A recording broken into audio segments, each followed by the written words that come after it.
Vote oh গণনার দিন বাড়িতে রান্না নয়, কেন এমন কথা বললেন মমতা ব্যানার্জি?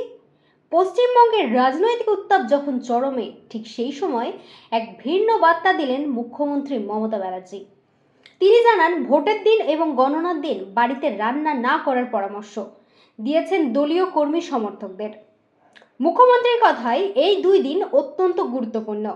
ভোটের দিন মানুষকে বুথে পৌঁছে দেওয়া, ভোটারদের সাহায্য করা এবং গণনার দিন ফলাফলের উপর নজর রাখা, এই সব কাজেই সক্রিয় থাকতে হবে। তাই বাড়িতে সময় নষ্ট না করে সবাইকে মাঠে নামার আহ্বান জানান তিনি আরও বলেন, এই লড়াই গণতন্ত্র বাঁচানোর লড়াই, তাই প্রত্যেক কর্মীকে নিজের দায়িত্ব বুঝে কাজ করতে হবে। তবে এই মন্তব্য ঘিরে শুরু হয়েছে তীব্র রাজনৈতিক চর্চা। বিরোধীদের দাবি, এটি সাধারণ মানুষের ব্যক্তিগত জীবনে অপ্রয়োজনীয় হস্তক্ষেপ এবং রাজনৈতিক চাপ তৈরির কৌশল। কটাক্ষ করে বিরোধী শিবিরের একাংশ বলেছেন, চপের সঙ্গে পান্তা ভাত ভালোই লাগবে। এই রাজনীতিতে মানুষকে আরো পিছিয়ে দেওয়া হচ্ছে।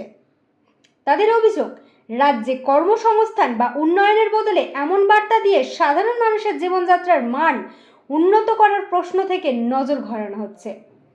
একই সঙ্গে তারা দাবি করছে, এই ধরনের রাজনীতি থেকে বেরিয়ে এসে মানুষকে উন্নয়নের পক্ষে ভোট দেওয়া উচিত।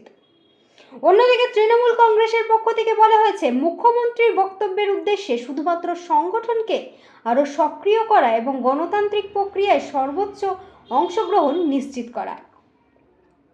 রাজনৈতিক মহলের মতে, এই ইস্যুতে যেমন রাজনৈতিক মেরুকরণ বাড়ছে, তেমনি ভোটের আগে জনমত প্রভাবিত করার চেষ্টা স্পষ্ট। এখন দেখার, এই বিতর্ক ভোটের ফলাফলে কতটা প্রভাব ফেলে। নমস্কার।